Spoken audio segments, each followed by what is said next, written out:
All right, guys, just want to welcome back to your Everything College Football podcast. Today, I'll be doing my preview and prediction for a CFP quarterfinal game, the rematch between Ohio State and Oregon, going down in the Rose Bowl, New Year's Day, 5 p.m. Eastern Time on ESPN.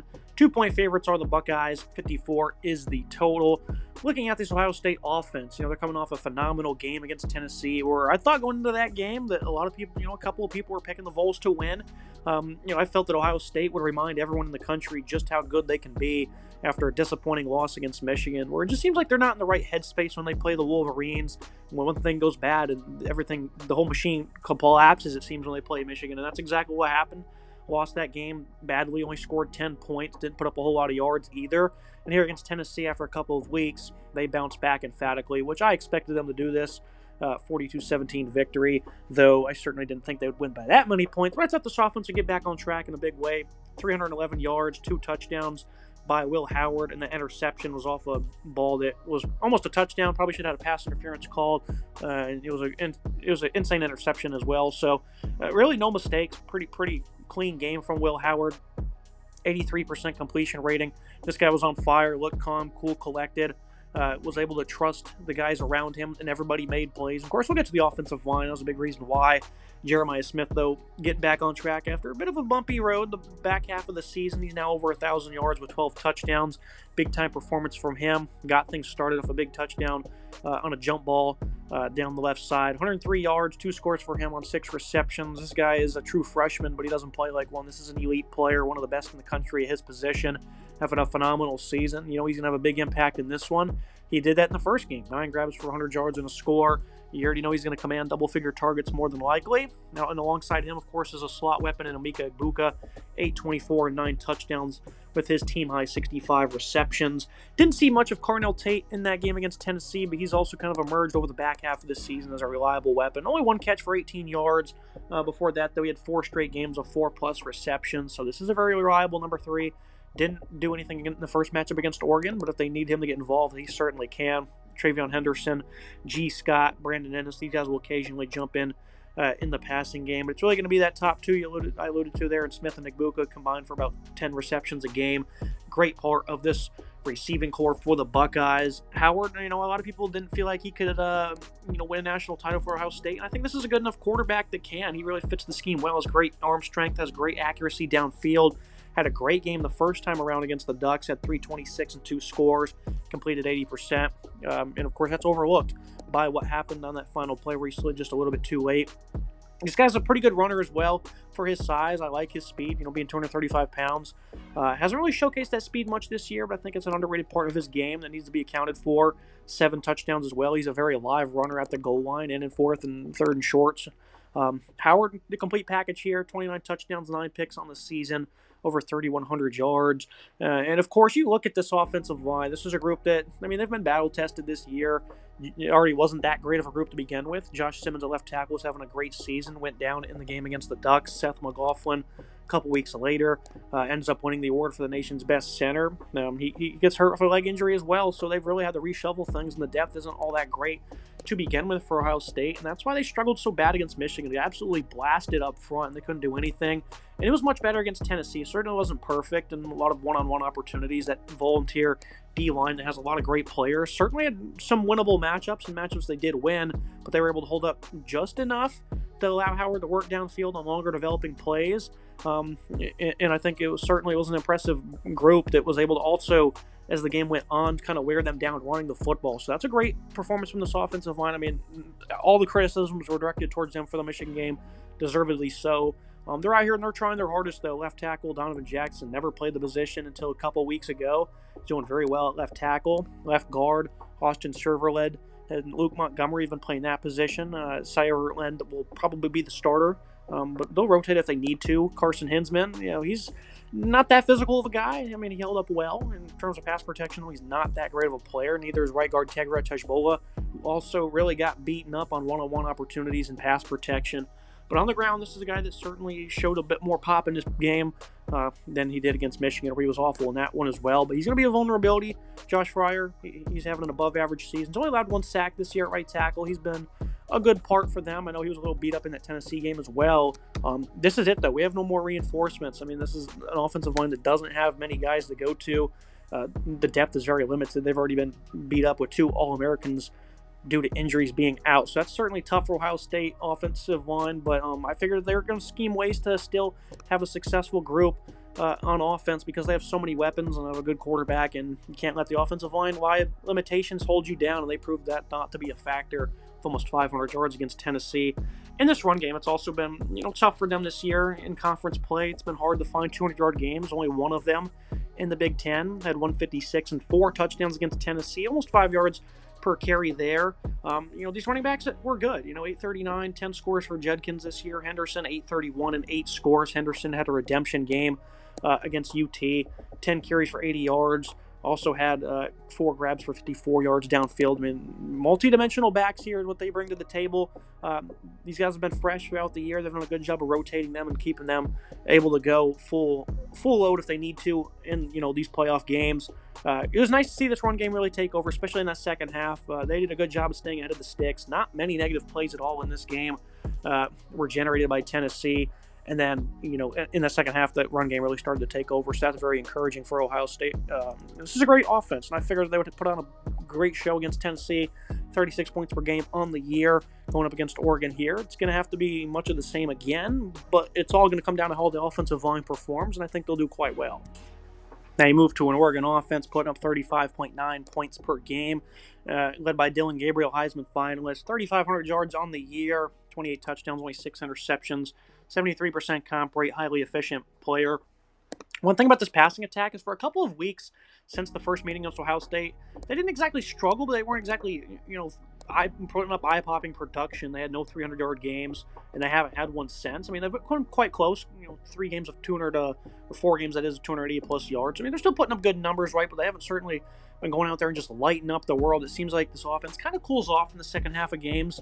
It's kind of been the theme in a couple of contests, and it hasn't bit them at all, but it certainly at some point seemed like the ceiling maybe was capped for this passing attack. Against Penn State, though, they're phenomenal. 283 and 4 touchdowns for Gabriel. The return of Tez Johnson was immense. I thought he would be a big key in that game to see if they could defend him. They couldn't. 181 yards, 11 grabs, and a score. The 181 is a season high for him. I mean, he's a beast in the slot, and he's going to be a big focal point for them. Should be 100% now. A few more weeks, about a month off after that great performance. Leads the team in all categories. 78 receptions, 866 and 10 scores. Evan Stewart didn't see really much action against Penn State. Against Wisconsin a few weeks earlier, had a season-high 10 receptions. The most yards he had all year was torching Denzel Burke in the first matchup of 149 yards. So he hasn't been that much of a consistent pass catcher. But, it was kind of interesting how he comes alive in these big games. Those two were close contests. They won those by a combined 4 points, and that's when he had his best production. He also had another 100-yard game against Boise State, which was a 3-point victory for them. So he comes out of nowhere in these big-time games. He's a great talent. Seems like they just hold him back until it's time to go. Trayshawn Holden, third leading receiver with 602 yards and 3 scores. I think Terrence Ferguson's a really good tight end. 38 grabs for him, 500-plus yards. He's probably going to get plenty of looks as a guy that usually can get a first down every time he touches the ball for you. Kenyon Sadiq is the number 2 tight end, has some production. He had a great touchdown in the Big Ten title game as well. This is a great passing attack. Dillon Gabriel, he's a phenomenal player. It's exactly who you want. He's played so much football, closing in on a lot of records in FBS. I mean, he's been around since 2019. So this guy has plenty of experience under his belt. Likely not to make mistakes. How efficient can he be downfield, though? I think it's going to be the biggest question mark for him. Because I don't think he'll make mistakes, and I think he'll complete a high clip. But big plays downfield, and these receivers making high IQ football plays around the sticks when they need to come up big plays is going to be the key, I think, with Gabriel. You look at a rushing attack this season. It's been great. 1,253 yards, 15 touchdowns. I love Jordan James. Those are his numbers I just read off. Thought he would have a good year. Thought he'd probably have better numbers than that. I mean, these are still exceptional, though. Noah Whittington, a nice number 2, 537 yards. These two both had a long leash against Penn State. Whittington, he had 82 yards on 15 touches, which is a season high. And of course, James did his thing, with another 100-plus, or almost 100-plus. He had 87 on the ground. This is a good tandem of backs here. They can certainly pound the rock if they want to, because they had a great day against Penn State. 43 rushing yards, or attempts, that is the most on the season. We're still held to under 200 yards, but they had great bounce. That's all that matters at the end of the day. But they can certainly turn to the ground game if they need to. I thought they ran the ball quite well against Ohio State, especially on that left side in the first meeting. 155 yards, about 5 yards per carry. That's a really good number here against a great defense running towards Josh Connerly's side. Seemed to be favorable for him. He's having a great year at left tackle, left guard. Nishad Strother is having a good year as well. Hasn't allowed a sack. Center, Apani Laolu, having a good year, his first year as a starter. Marcus Harper returned at right guard. This is probably the biggest vulnerability for them at this position. He's not that great in pass protection. Not really the best run blocker. He's a veteran, though. And then Johnny Cornelius at right tackle. Probably the best tackle duo in college football. And Ohio State's D-line was held completely in check. They didn't generate any negative plays. Couldn't get into the backfield at all. That's got to change in this one. But it's going to be hard against these tackles. On the interior might be more favorable for them. But this is a great Oregon offense. And again, it seems like sometimes they take their foot off the gas, but that doesn't seem to be the case in their biggest games. The first time against OSU and then against Penn State, they were able to score when they need to, put up abundance of yards. So this is a phenomenal offense. It's going to be hard to slow them down. I certainly think if your front four can take over the game, it'd be more favorable for you, kind of like they did against Tennessee. As we now shift to that Ohio State defense, and that was really the biggest storyline, was how good they were in just controlling the line of scrimmage, because that Tennessee offense, if they can't run the ball, their offense doesn't move at all, and they couldn't run the ball. I mean, they had a lot of QB run. Nico Lamaliva had like 20-plus carries because, they were just completely shut down, and they needed an extra hat in the box, and, it led to them having a little success, but it really didn't matter at the end of the day. Just front four dominated. Jack Sawyer had a phenomenal game. JT Tumalau, those two guys have been exceptional run defenders. They've been a lot better against the run this year than they have rushing the passer. The production still good. 8 sacks for JT. Sawyer has 6. That's still ideal. 39 sacks as a team, but it seems like they have more of an impact against the run than they do the pass rush. And of course, it's a veteran D-line. Ty Hamilton, Tyleik Williams on the interior. These guys play a lot of reps. Williams had an elite game himself. He's so good at collapsing the pocket. Great technique against the run. This is just such an impressive player. Of course, some other guys like Caden Curry, Kanata Jackson, Caden McDonald. You'll see some of them in rotation. But for the most part, those 4 starters I alluded to, they're going to get a bulk of the reps. They're going to stay on the field a lot. In Oregon, they're going to look to try and wear these guys down. And I thought they did a pretty good job again of holding this D-line, rendering them inefficient and ineffective in the first matchup. And that's why the Oregon offense was able to have so much success. Again, their rushing attack did pretty good. It's the worst run defense performance of the year for Ohio State, I would say. Michigan, they pounded the rock a lot, ripped off like 2 runs. They weren't able to do much in that game. I think that's the only blemish that's really on this 2024 resume for this defense. They've been great all around. These linebackers are going to have to play another crucial role as well. Cody Simon, Sonny Styles, these guys have been having great years. Simon's been really good in coverage. Some of the other attributes that these guys can provide, though, and it's certainly coming against the run. Sonny Styles being a bigger body, playing down in the box a lot, allows him to miss more tackles than he would like, so he's got to be effective in one-on-one opportunities. Simon, on the other hand, doesn't miss many tackles, and he's always seemingly filling the right gap against the run, so he's really emerged as a great leader for this linebacking group. Arvell Reese will get on the field occasionally, but maybe in a playoff game you're going to ride these starters as much as possible. The linebackers have been good, though. Not much of a slouch here. Styles, though, certainly a guy that they're going to want to target with their tight ends because he has a bigger body. He's still an impressive player, though, and he'll be competitive in those situations, but he might be the one guy they look to target. And, of course, this secondary, great game against Tennessee. The front four obviously did a lot of the heavy work, but, they still got to cover guys downfield at the end of the day, and it's a complex scheme they're going up against. And, they held Tennessee completely in check. They were able to do anything. They had a touchdown drive right before half where they were just attacking soft coverage. Ohio State didn't give up anything other than that. 104 yards on 31 attempts, completed only 14 of those. Just an impressive performance there. Only 4 touchdowns through the air they've allowed this year, and 2 of those were in the first meeting against Oregon. They gave up 341 yards in that. This secondary's been elite. They've also stacked 9 interceptions, and it's obviously Denzel Burke. He's going to have great confidence coming into this game because against Evan Stewart last time in Crew, he got torched. It was not a beautiful day, and single-handedly, he's probably a big reason why they lost this game. Got targeted 7 times, allowed 7 receptions for 162 yards and 2 touchdowns, the only 2 he's allowed this year. That's not going to happen again, I wouldn't think, and I certainly think he's going to have to come out here and show for NFL scouts and really for himself that he can play with confidence and put that game behind him. It's been a long time, but don't let the nerves get to you. I think that Burke, he's been a good corner for a long time for Ohio State, and that was just an uncharacteristic game. It was a bad one. He certainly needs to bounce back. Davison Igbeson on the other side has been really good. I really like his abilities as a run stopper as well. out there on the boundary. It's a big, big positive of his game. Jermaine Matthews will get on the field a good bit as well. Has been respectable in coverage as well. Hasn't allowed more than 100 yards this year combined, so that's a good player there. Jordan Hancock's been phenomenal in the slot for them. Really like his ability to cover in man-to-man situations. Lathan Ransom and Caleb Downs, best safety duo in the country. These guys are elite against the run. Downs is a phenomenal center fielder if he's needed in those situations. Jim Knowles 4.25 really allows these guys to match up. Downs against the run. Ransom, he's really good against tight ends. He's proven that in the past. I mean, these guys are just so good in the back end. Very well coached. Great with communication. It's going to be hard to get these guys burned. And I think they're going to do a much better job against the run, and that includes putting more hats towards the box. Love what the safeties bring to the table, though. They've not had any issues all year long, and they're really going to dictate the pace of how this defense performs altogether. It's hard to anticipate what will happen because you think the secondary will have a good game, but in the slot, it's hard. Defend Tez Johnson, and Burke has proven to be a vulnerability against these same guys before, so they're going to have to prove that that's not going to be the case in this matchup. But overall, I mean, this is an elite defense. A lot of people forgot how good Ohio State is on D, and that's why a lot of people were picking Tennessee. I was like, why? I was like, you guys forget this defense is phenomenal despite any limitations on offense, so great unit here. Now you move to an Oregon defense that's also been really good this year. 17.8 points per game allowed. Against the run, they've been pretty good, 126 yards a game allowed, but against Penn State, I don't know, something happened here. They gave up almost 300 yards rushing, 8 yards per carry. I mean, they got dominated by a team that runs the ball well, but they don't run the ball that well against anybody, especially against high-end opponents. So that wasn't great. They did a pretty solid job against Ohio State in the first matchup. I thought on the early downs, though, Ohio State did a pretty good job running the ball at times. Seemed like for the most part they were kind of struggling, though, and against Boise State they played Gianti and got torched in week 2. Everybody does, but Oregon's defense is pretty good. I like what they have up front.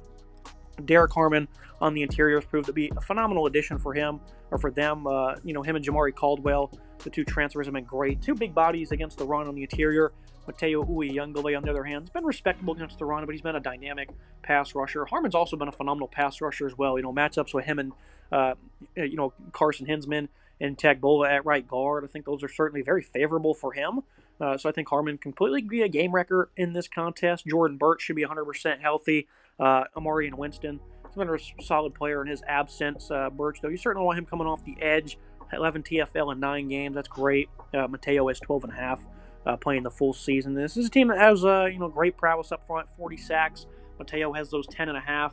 Him and Birch are a great duo off the edge. Tellum, T.O.T., he's been a good pass rusher as well in certain situations, 5.5 sacks. That's third on the team.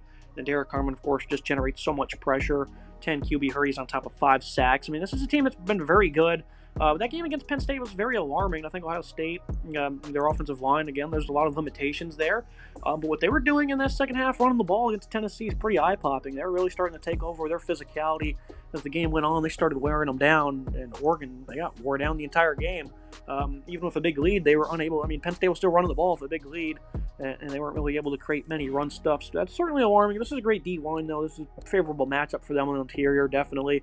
At linebacker, Jeffrey Bassa has been a very impressive player. Bryce Bocher has been even better, though. The former walk-on has been phenomenal in coverage, a really good run defender. Great unexpected leader for this defense that leads them in tackles with 87. This has been a great player all around, 8 TFL as well. Again, his coverage abilities against these more athletic running backs, though, if he's left in one-on-one situations, that could be maybe a little alarming.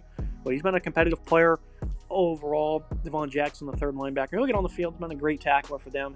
Only missed 3 on the year. It's going to be those main 2 that I talked about. The secondary, for the most part, in the first game, it was tough defending the pass, as it always is against Ohio State. No slouch there. Throughout the year, though, there's been no problems. 12 touchdowns allowed, 12 picks, 55% comp rate, well under 200 yards a game. Did a pretty good job against Penn State. I know some of the eye candy for the Nittany Lions was able to allow them to spring some bigger plays than they typically probably should in the past game. These corners made some big plays, though. Penn State had a chance to win the game there late, and they were able to come away with an interception in that contest, on the final play. So this is just a good secondary that can make plays. Jabbar Muhammad, Nico Reed, the 2 corners. Muhammad, of course, this guy's seen a lot of football the last 2 years, a lot of great wide receivers. They don't allow many yards after catch either. It's going to be hard to defend Jeremiah Smith, though, rep after rep. And, of course, Egbuka in the slot is going to draw those matchups against Brandon Johnson. He's also a veteran player. He hasn't been as good as a tackler, though. He's been a little bit more shaky in coverage. I think this is maybe a bit of a vulnerable matchup, but one that certainly also can be winnable for the Ducks. A lot of transfers in this secondary have all come together, and by now, of course, they should be well gelled together. Kobe Savage, Tysheem Johnson, two really good safeties. I think what these guys bring to the table. Savage is not as good as a run defender as Johnson. He's been the best of the safeties. But all the names I ripped off, these guys have all played all year long, and they don't do much rotating in this group.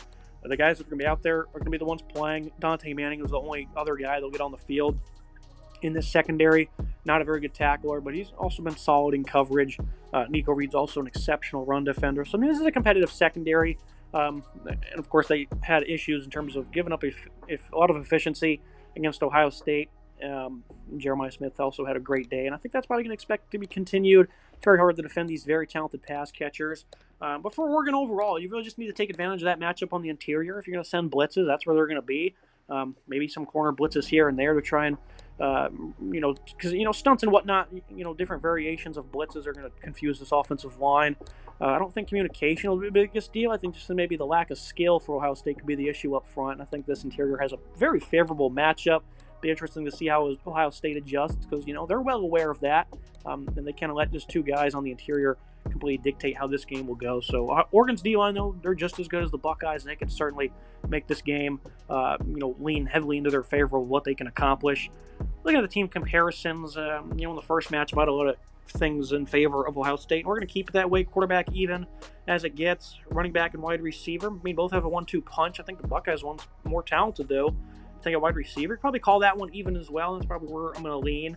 It's really a lot of top-heavy guys, a lot of talented pass catchers, though, for both that make impacts. Offensive line, clear edge for Oregon at this point with all the injuries for the Buckeyes.